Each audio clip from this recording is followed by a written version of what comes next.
শুভ সকাল বন্ধুরা, আশা করি তোমরা যে যেখানে আছো সবাই খুব ভালো আছো, সুস্থ আছো। আমিও ভালো আছি, কিন্তু এই গরমের মধ্যে নিজেকে ভালো রাখা, সুস্থ রাখা সত্যি বিশাল বড় একটা চাপের ব্যাপার হয়ে যাচ্ছে, তাই না?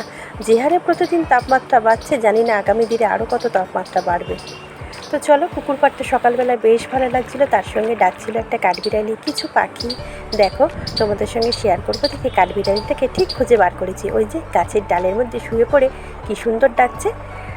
তো যাই হোক, সেসব ঘুরে ঠুরে কাঠবিড়ালির আওয়াজ শুনে ঠুনে চলে আসলাম ঘরে।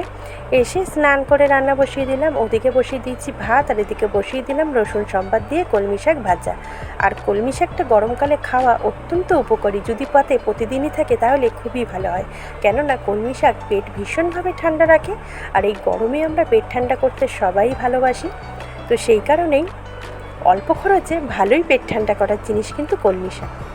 তো চলো, তোমাদের সঙ্গে গল্প করতে করতে দেখো রসুন সম্বাদ দিয়ে আর শুকনো লঙ্কা ভাজা দিয়ে আমার কলমি শাকটা হয়ে গেল। সবশেষে শুকনো লঙ্কাটা ভেঙে গুঁড়িয়ে দিয়ে দিচ্ছি। এরপরে নেড়ে ছেড়ে কলমি শাকটা নামিয়ে নেবো। তারপরে করে ফেলবো বোয়াল মাছের মাথা দিয়ে আজকের একটা নতুন রান্না। সেটা কি, চলো দেখতে থাকো। দেখতে থাকলেই তোমরাও যে শিখে যাবে এই রান্নাটা। প্রথমে মাছের মাথা, মাছের তেল ছিল বেশ খানিকটা, সেগুলি ভেজে তুলে রাখলাম। তুলে রেখে এদিকে তার আগে সবজি কেটে রেখেছি, আলু, কুমড়ো আর বেগুন ঝিরিঝিরি করে কেটে ঝুড়ির মধ্যে নুন মাখিয়ে রেখে দিয়েছি, যাতে সবজির থেকে সমস্ত জলটা পড়ে যায়। তারপরে মাছের মাথা, তেল সব ভেজে তুলে রেখে কড়াইতে কালো জিরে আর রাঁধুনি সম্বাদ দিয়ে কেটে রাখা সবজিগুলি দিয়ে দিলাম। ওই যে মাছের ডিমের চচ্চড়ি যেরকম করি তার মধ্যে ঝিঙে থাকে, আর এইটার মধ্যে ঝিঙে দিইনি।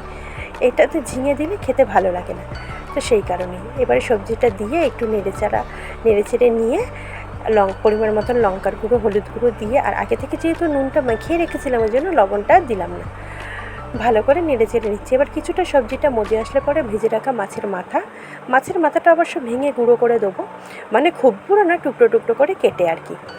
আর মাছের তেলটা দিয়ে বেশ খানিকক্ষণ ধরে নেড়ে চেড়ে, আর পরিমাণ মতন একটু লবণও দিয়েছিলাম পরে, আর পরিমাণ মতন একটু মিষ্টি দিয়ে নামিয়ে নেব। তবে এই তরকারিটা খেতে না ভীষণ ভালো হয়েছিল। এর আগে একদিন বানিয়েছিলাম, তখন অবশ্য আমার ইউটিউব চ্যানেল ছিল না, তাই জন্য শেয়ার করা হয়নি, তাই আজকে তোমাদের সঙ্গে শেয়ার করে ফেললাম। তোমরাও একদিন রেসিপিটা ট্রাই করতে পারো, খুবই ভালো হয় খেতে। আর তারপরে দেখো বসিয়ে দিচ্ছি ঝিঙে আলু দিয়ে বাটা মাছের ঝোল। আর গরমের মধ্যে বরফের মাছ খেতে একদম ভালো লাগছিল না, তাই বরকে বললাম জ্যান্ত মাছই নিয়ে আসো, তাই বাটা মাছ নিয়ে আসলো। বাটা মাছ দিয়ে ঝিঙে আলু দিয়ে আদা জিরে বাটা দিয়ে ঝোল করছি। প্রথমে মাছগুলি ভেজে তুলে নিলাম, তারপরে কড়াইতে জিরে সম্বাদ দিয়ে ঝিঙে আলুটা দিয়ে সামান্য একটু হলুদ দিয়ে ভালো করে ভেজে নেব। লাল লাল করে ঝিঙে আলু ভাজা হয়ে গেলে তার মধ্যে একে একে পরিমাণ মতন লবণ, হলুদ গুঁড়ো, সামান্য একটু লঙ্কার গুঁড়ো আর বেটে রাখা আদা জিরে কাঁচা লঙ্কা দিয়ে ভালো করে মশলাটা কষিয়ে নিয়ে, মশলার থেকে তেল বেরিয়ে আসলে মাছের ঝোলের জলটা অ্যাড করে দেবো। জলটা অ্যাড করে দিয়ে ঝিঙে আলু সিদ্ধ হয়ে গেলেই মাছটা দিয়ে নামিয়ে নেব, বাটা মাছের ঝোল ঝিঙে আলু দিয়ে। তবে খেতে আজকের মাছের ঝোলটা ভীষণ ভালো হয়েছিল। আজকের সব কটা রান্নাই খেতে ভালো হয়েছিল, আসলে এক একদিন হয়ে যায় এরকম। তো যাই হোক, মাছের ঝোলটা রান্না করে নিলেই আজকের মতন আমার রান্নাবান্না কমপ্লিট হয়ে যাবে। আশা করি আজকের ব্লগটা তোমাদের ভালো লাগবে। ভালো লাগলে অবশ্যই চ্যানেলটা সাবস্ক্রাইব করে আমার পাশে থেকো, আর এরকম নতুন নতুন আরও রান্নার আইটেম দেখতে থাকো।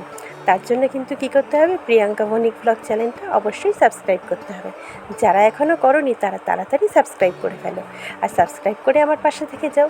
আর লাইক, শেয়ার, কমেন্ট করতে কিন্তু ভুলো না, সেটা কিন্তু অবশ্যই করতে হবে, কেননা তোমাদের একটা লাইক আমাকে পরের দিনের জন্য ভিডিও বানাতে অনেকখানি মোটিভেট করে।